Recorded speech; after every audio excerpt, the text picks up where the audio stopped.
Khawarij adalah kelompok yang muncul pada awal sejarah Islam dan dikenal karena sikap mereka yang ekstrim serta penafsiran kaku terhadap ajaran agama. Mereka berfokus pada pemisahan diri dari kelompok-kelompok Muslim lain yang mereka anggap tidak sesuai dengan interpretasi mereka dan seringkali menganggap sebarang perbedaan pandangan sebagai bentuk kekufuran. Berikut adalah beberapa poin kontra narasi terkait Khawarij. 1. Intoleransi dan kekerasan. Khawarij menunjukkan sikap intoleran terhadap sesama muslim yang seringkali berujung pada tindakan kekerasan. Dalam Islam, prinsip kasih sayang dan toleransi diajarkan secara jelas. Sikap Khawarij yang radikal bertentangan dengan nilai-nilai dan mengakibatkan perpecahan di kalangan umat. 2. Penyimpangan dari ajaran Islam yang komprehensif.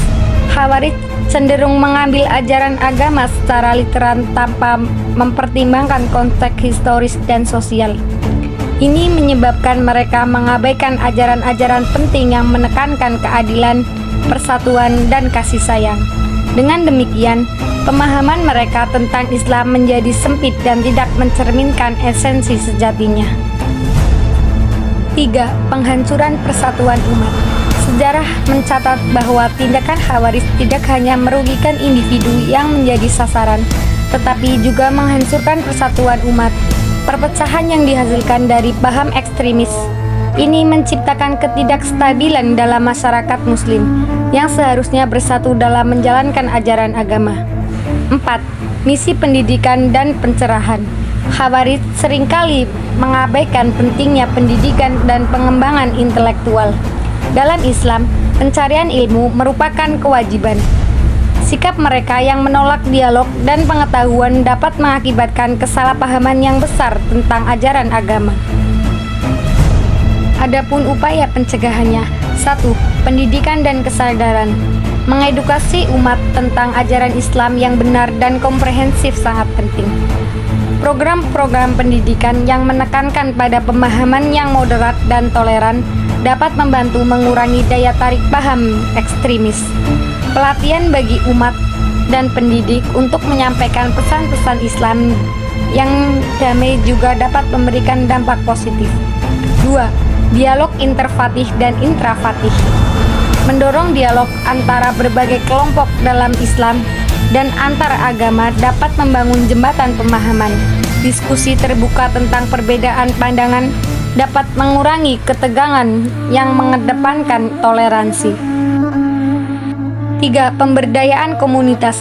Membangun komunitas yang inklusif dan saling menghormati dapat mengurangi peluang bagi ideologi ekstremis untuk berkembang. Kegiatan sosial budaya dan keagamaan yang melibatkan berbagai kelompok dalam masyarakat dapat memperkuat rasa persatuan dan saling pengertian. 4. Pengawasan dan penegakan hukum. Pemerintah dan lembaga terkait perlu mengambil langkah tegas dalam mengawasi dan menanggulangi penyebaran paham ekstremis. Penegakan hukum terhadap tindakan kekerasan dan penghasutan yang dilakukan oleh kelompok-kelompok radikal harus dilakukan dengan adil dan transparan. 5. Media sosial dan kampanye positif. Menggunakan media sosial untuk menyebarkan pesan-pesan positif tentang toleransi dan moderasi dapat membantu menjangkau generasi muda. Kampanye yang mempromosikan nilai-nilai kasih sayang, persatuan, dan keadilan sosial dapat menjadi antidot terhadap narasi ekstremis yang beredar. Dengan mengembangkan kontranarasi yang jelas dan melakukan upaya pencegahan yang terencana, kita dapat melawan paham Khawarij dan ekstremisme dalam bentuk apapun. Masyarakat yang bersatu dan berpendidikan akan lebih mampu menjaga nilai-nilai Islam yang sejati dan menciptakan lingkungan yang damai bagi semua.